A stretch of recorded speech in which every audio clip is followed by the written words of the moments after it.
Hi, I'm Rin Chiang. I am a Plan 2 senior majoring in Plan 2 sociology and also getting a minor in English. And I'm here with Plan 2 alumni Celesia Smith, who is currently working with the Bridgespan Group. I'm really excited to be here with you today. So to start off, could you please share your background and what factors played into your decision to attend UT and also major in Plan 2? Yeah, absolutely. So I graduated from UT just a year or so ago in 2021. And when I was actually going from high school to, selecting my universities, I feel like I was trying to figure out a couple of things. Like one, I was like, how can I get as far away from home as possible? And obviously that didn't work out. I'm from San Antonio, Texas. And I ended up realizing I would miss school a lot or miss my family a lot more than I thought I would. And when it came down to the decision to pick a university, UT just seemed like the perfect fit for a lot of reasons, including, proximity to home. And Plan 2 played a huge role in that decision. I was also a student athlete. And so actually transitioning to the student athlete experience was a little bit of a shift. And Plan 2, like the administration, opened me with arms open. Oh my God, sorry, my dog is barking. Can you hear her? So Plan 2 just made the student athlete life really possible. And they walked me through why it would be a good fit. And even before my senior year, closer to my junior year, I participated in this program called the McCombs Executive Academy or something like that for rising seniors. And Plan 2 came and presented, and that was for BIPOC students who were interested in UT. And I wasn't too sure about business, but when Plan 2 came and presented, that was amazing. I loved everything they had to say about, the interdisciplinary nature of the work, the opportunity to explore different areas. And so when it came down to it, Plan 2 just seemed like a no-brainer to me. And I'm so happy that I got in, and here we are. Yeah, I definitely connected with the interdisciplinary ideology of Plan 2 as well. So how did Plan 2 fit into your overall college experience at UT? It sounds like it was really integrated with your experience as a college athlete and with McCombs. So could you speak a little bit more on that? Yeah, so I think, McCombs provided a format that I was thoroughly anticipated, something I expected to get out of college. And I think Plan 2 provided a much more broad lens of what university could mean for me and what learning means and how I could, not just grow my, hard skills and knowledge about let's say the state of business, but even more so just what does it mean to think, right? How does history inform, today's state, right? How can we expand our mindset to really take in different elements of the world? And I think Plan 2 does a really good job of incorporating lots of elements of the world into its degree. And for me, there's a couple of things that I wanted to explore in Plan 2 that I feel like I got to do, and I'm so happy I got to do. And that's one, this creative writing and more literary side that I think personally, I think literature and writing is so integral to just personal development for me. And so that was one element. And the other element was just this idea of inequity. And what does inequity mean? How do you explore this in a way that feels helpful? How can I use a deeper understanding of inequity and equity to take my career to a space where I want to be? Because in the business world, I think it's hard to explore both of those things sometimes. And Plan 2 really offered me the space to do that, to explore that. And honestly, I think my studies in Plan 2 are why I had the job today, really. So yeah, does that answer your question? Yeah, absolutely. I'm so happy to hear that Plan 2 has been was such a rich and rewarding experience for you. And I guess just a quick follow-up question on that. Do you have a favorite class that you took for Plan 2?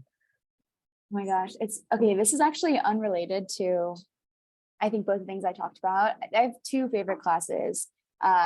One was apocalyptic narratives with Professor Wilkes. I think that was Professor. That class was amazing. And it was kind of connected to equity a little bit because we explored themes of like just apocalypse, and like a lot of it was like climate oriented, a lot of it was like socially oriented. And I feel like just the discussion in that class about the state of the world and like what it means and like how we think through like apocalyptic level problems, like really was just incredible. And it was my junior year like tutorial course, so my TC junior year, so that was amazing. And then my other, oh my god, my other junior year TC actually is my other favorite course, which was essentially like a creative writing class, but it was just Plan 2 students. And so that was like just a great way for me to explore some like more creative writing themes that I wanted to like really dive deeper into. I tried to like center a lot of my stories around like social justice, and like, for example, one of the stories I wrote was really centering the climate crisis, and it kind of looking at different perspectives as like we're reaching a tipping point for climate, and what this perspective looked like from like, you know, a banker who's investing in oil to like just an artist on the street, and like they're all in New York. And I'm in New York now, and I see like some of the settings that I had created in that class. And so it's really, yeah, it's really full circle. It's great. That's so cool. Yeah, I love my junior TCs as well. I don't know, it's just really cool to hear about your experiences. So I guess stemming off of that, what sorts of communities, groups, or organizations were you involved in during your time at UT? Yeah, so most of my time was spent in the Social Entrepreneurship Learning Lab. Cell Fellowship, I think is what it's known as now. But I was the executive director of Cell my senior year, and then I was a fellow my freshman year. So I kind of like stuck with that organization throughout all of college. And I really saw it grow from, you know, being just a nascent like 20-person org to like when I left, it was like over 100 people. I think they had a way more of a larger UT footprint. We had developed our accelerator. We had refined our curriculum to really focus on like, what does it mean to address these social challenges? And that was something that I was so excited to be a part of. Then I was also in, you know, some more like social organizations. I was a Texas Spirit. I also did Texas 4000. And so I just finished the ride last year. So I did that my senior year, which was great. Right before I finished the 4,000-mile bike ride. And then I took a road trip to New York. And here we are. And then what else was I involved in? Oh, I actually worked at the university while I was there. So in the BHP office, I wrote blogs on Alumna, funny enough. And I also worked for the Kendra Scott Well Institute, just supporting some of like the marketing and design elements as the Well Institute was kind of just getting off the ground. And I was supporting Leslie, who's the program director, kind of like get through some of the kinks and work through the website development and things like that. Yeah. So just in general, do you have any favorite moments or memories from your time at UT? This is so tough because I feel like I have a special memory for like each group that I found myself in. I think there's a couple of things. Like first, as a student athlete, like actually like being able to wear like the Longhorn on my chest and being able to like represent UT, that was really special to me. I kind of came in and like I said earlier, I kind of wanted to get out of Texas, right? And then I came to UT. I was really happy about UT too. I got my tuition covered. I had great organizations, great majors, but I was still a little bit nervous coming in. And I don't know, by the end of the 4 years, I just feel like such a Longhorn. I feel so proud to be at UT. And, you know, UT has its problems, but I really do love it. Like, I feel so attached to the university, and I am trying to bring more yeehaw culture to New York City. So I tell my coworkers that, and they're like, what? But it really is important to me. And so I think like being able to wear that jersey for the first time felt really special. And that's a memory I will really cherish, and being able to represent my university in a really unique way was lovely. And then I'll also say like the day I left for the ride, day 0 for Texas 4000 is something I'll never forget, because I had so many peers from all over the university, including tons of Plan 2 students, come to like send us off. And, there's a Plan 2 T4K pipeline, right? There's tons of Plan 2 students there. So I thought that was funny, but that was like a space where I really saw like all of my friends across different majors, across different organizations really come together, just in the spirit of like, supporting the folks who are about to go off on their big bike ride. And so it's also a memory that I hold near and dear to my heart. Thank you for sharing those. Those both sound like really beautiful experiences. So I guess moving on to, your post-grad life, how has your education and Plan 2 help you succeed in your post-grad goals? Yeah, so I've actually thought a lot about this recently, because I've had some Plan 2 and UT students ask me when, they're going through the recruiting process, and they're like, how has Plan 2 helped you? And I think in so many ways, like I mentioned earlier, I think Plan 2 really helps students like bring in other perspectives and like seek to empathize in a way that not every major does. And these elements of like empathy and critical thinking with an empathy lens, I feel like have actively made me a better nonprofit consultant. I think one of the big like differentiators between, maybe more traditional consulting and more like nonprofit or social impact consulting is this element of like empathy with the client and empathy with the like end constituents of the nonprofits, right? So like we have to understand like our nonprofit leaders are in the thick of it, right? Especially if they're like people of color, especially if they're proximate to the organization or like the beneficiaries they're working with, like, right? And having an understanding of like, we are so far away from the problem, like maybe we're closer than like the average Joe, but we're still looking at it from a 10,000 foot view, and like being able to really like ground yourself in the work and recognize where you stand relative to everyone involved in the process is really critical. And I think Plan 2 has like equipped me well to be able to manage that. I think there are also like more obvious things, right? Like the workload in Plan 2 and like, like having to read a bajillion books in a week and like those kinds of things, like just being able to quickly digest information and not just like skim a page and be like, yeah, I kind of know that, but being able to like actually deeply understand some of like the difficult concepts that Plan 2 seeks for us to understand, that has also applied like in my work. When we're doing diligence on organizations, when I have to really deeply understand something as niche as domestic migration in India, like I take some of like the skills I learned in Plan 2 to really like dive deep and understand like the most important elements of their work before talking to the client and like learning more about what the role they play. And so I think there is like a variety of things, but I think that especially the first one is probably the most important. So you talked about this a little bit, but could you please explain a little bit more about your current position and how you arrived at this position?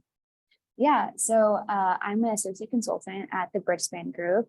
I'm in our New York City office. And what Bridgespan is basically we're a nonprofit and like social impact consultancy. So we support nonprofits and also foundations, philanthropies, impact investors in the work that they're doing, right? Whether it's strategy, whether it's change management, whether it's, just a scale plan, something, anything along those lines, or like even measuring impact to a certain extent too. I think coming out of UT, I knew I wanted to work in the impact space. It was really important to me that I took so much of the skills that I learned, like my Plan 2 thesis even was on a critique of the social enterprises in Texas education. Taking those skills I learned in Plan 2 and really applying them to a impact-oriented environment, that was super important to me. And I think that like the skills that I took in Plan 2 and in say UT in general have definitely translated to my work. I absolutely love what I do. And I'm like, I feel like I couldn't be happier with like where I am right now, so. That's really incredible. Could you explain a little bit more what it's like working with nonprofits and sort of what the day-to-day looks like for you? Yeah, so the day-to-day is pretty broad. It really depends on what clients you're working with and like who your manager is, where you're located, etc. I can speak a little bit to my first client. It was a mental health intervention program that was seeking to receive a large amount of money from the philanthropy and scale into like multiple states, right? They scale in like us in schools, and so trying to serve schools across the United States long term. So they hired Bridgespan to help them figure out, okay, you're in a bunch of states or a bunch of schools in this state. How am I going to get 3, 4, 5 more states? What does it look like? What do we prioritize? How do we center racial equity in this strategy? And Bridgespan help them think through that like scale plan. And my role was to build the financial model, which was not something I was super excited about at first. I was really nervous because I think my skills are more in like research and like analysis more so than model building. But it actually turned out amazing. Bridgespan equipped me with like everything I needed to know to build that model appropriately in the best way possible. And then I think all of the other things that I've actually brought to the job supported me in doing a good job at the end of this case.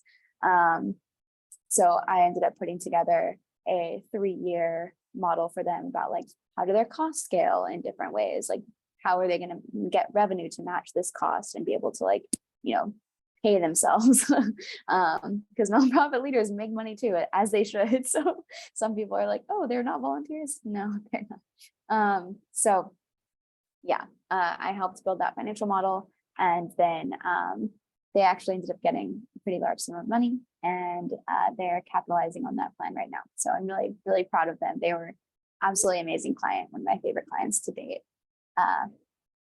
I'll say like that is a pretty like clear example of like I had a work stream that I was doing the model, and I worked with my manager and worked with my team to like develop that model, but I was the one kind of driving that work forward. So that's one thing. And then on the other side of our work, our philanthropy work, after that project, I did a diligence project, which was basically like looking at a broad range of organizations and doing like intense research on their work, on their impact, on the problems that they're focused on that range from, like I said, migration in India all the way to abortion access in the United States. So deep diving into those problems and how those nonprofits are addressing them, and then communicating to the foundation like, oh, this is what it looks like. This is what this organization's model looks like. This is the impact they're having. So then the donor or the philanthropy can make a decision around like, okay, who do I want? Like, how can I spread my money? And so that's kind of like the two sides of Bridgespan's work. And those projects were drastically different day to days, but yeah, hopefully that answers your question. Yes, absolutely. And it's really cool to see like how passionate you are about your job. And I don't know, I think it's really cool. Sorry. So yeah, moving on from that, what would you say are the most rewarding and also the most challenging aspects of your career? I think most rewarding is just being able to meet amazing proximate leaders in the nonprofit space and in the social impact space. And also just being inspired by the people I work with who have been able to like develop such an expertise from the work that they've done. So like I said, working with this mental health intervention organization, just like being able to you're in Zoom rooms, you aren't even in person, but just like working with them, like 2-on-1, 1-on-1, whatever it might be, being able to like, lead them through like understanding, just like their cost, their model. And like, they are so passionate about what they do. Like, I mean, you just said like, I'm excited about what I do. When I talk to these nonprofit leaders, like they are so inspiring. They're so incredible. They're doing such amazing work. Like, man, like I wish my like school gave me holistic mental health services. Like, and here this organization is like trying to deliver it across all schools in the nation long term, right? And even just like seeing the progress they've made in the year, because I had a little catch up with them recently, has been amazing. And it like also feels so good on my end to just like understand that I'm providing them like something of value, right? And yeah, I feel like that's the most energizing part of the job for sure. And even when we're not working directly with the client, there's like an element of learning that I think especially all Plan 2 students really love. Like, it's so interesting to like dive into something new and like wrap your head around something that's different. And like in that diligence phase, like, although I wasn't working directly with the clients, I was doing more research. It was awesome to like deep dive into these social challenges. In some cases, like say abortion access, I knew a lot about, but I learned like even more about like the intricacies of the laws. Like, this was before Roe v. Wade fell, and I was like deep in the weeds of like, oh, it's gonna fall, and like here's what that's going to look like at a really intense level, like down the line. And I mean, we all know how that worked out. And it was like crazy to be like thinking about that like 6 months in advance. And that was like super interesting and also sad, but that's like part of the job. And then there's some things that I know nothing about that like I've been able to deep dive into. Again, super energizing. And I think the flip side of that coin is that sometimes like these things hit close to home, and like that can be kind of a lot to shoulder when Roe v. Wade fell and I was like deep in the weeds of this abortion access research. Like, that was really tough. And especially like knowing my family's in Texas, and they're not just in like Texas, they're in South Texas near the Mexican border, super far to get to access like anywhere in the US, or because they have to travel like 14 or however many hours. It's just insane. And I remember my coworkers, like, this is another good part of the job. Like, they're so thoughtful. They're so aware of other people's circumstances. They were like, Celesia, this is like a tough day for everyone, but we know you have family in Texas. We know you're probably thinking about these things. Just like take the day off. Like, don't worry about it. You shouldn't have to like deep dive into this today. And like, honestly, like I was fine. Like I could have worked, like it was tough, but it could have worked. But I'm really glad they gave me the space to like think through that and take time for myself, because that processing time is so important. And they did the same thing after the Uvalde shooting. Just like they knew it was an hour from my home. They were like, you don't need to be here today. And so I think like it's that balance that's so critical, but it's also like the best and the worst parts of the job sometimes. Does that make sense? Yeah, absolutely. And definitely in the social impact space here, dealing with a lot of issues that are really deep and often really close to home. If you don't mind sharing, are there any ways that you practice self-care to sort of support your own well-being and safety? Yeah, absolutely. I think there's a lot of things, like ranging from being really regimented about my skincare routine. No one can take my skincare routine away from me. That's something I did not have a skincare routine in college, so we're growing. So that's like one thing. And then also just Bridgespan has a really good norms around like communicating your working hours. And like I have some like non-negotiable times, like Tuesday evenings are date night with my partner. No one can take that from me. I will not be working Tuesday after 6 o'clock. So that's some things. And then I also like take mornings for myself. So I try not to start work before like 8:30 in the morning. And because I like walking my dog, I like eat a full meal, have my smoothie next to me. So I think those are like some things, just like making sure I always allocate time for myself. And then also like there are some things that I've started up more recently, like I've been trying to journal more often and like really like put some things to paper, especially like not being able to flex that more creative writing, fictional like side. Sometimes I'll write like a little short fiction paragraph and like do things like that again to like kind of like recenter myself. And so the last thing, I have a dog and she's not officially an emotional support animal, but I make time for her. And I consider that part of my self-care as well. Taking her for long walks in the morning, having her join me on a run, and then having like personal goals related to exercise. Like I'm training for a marathon in 2023. So I consider all of that self-care. Maybe it's just like personal time too.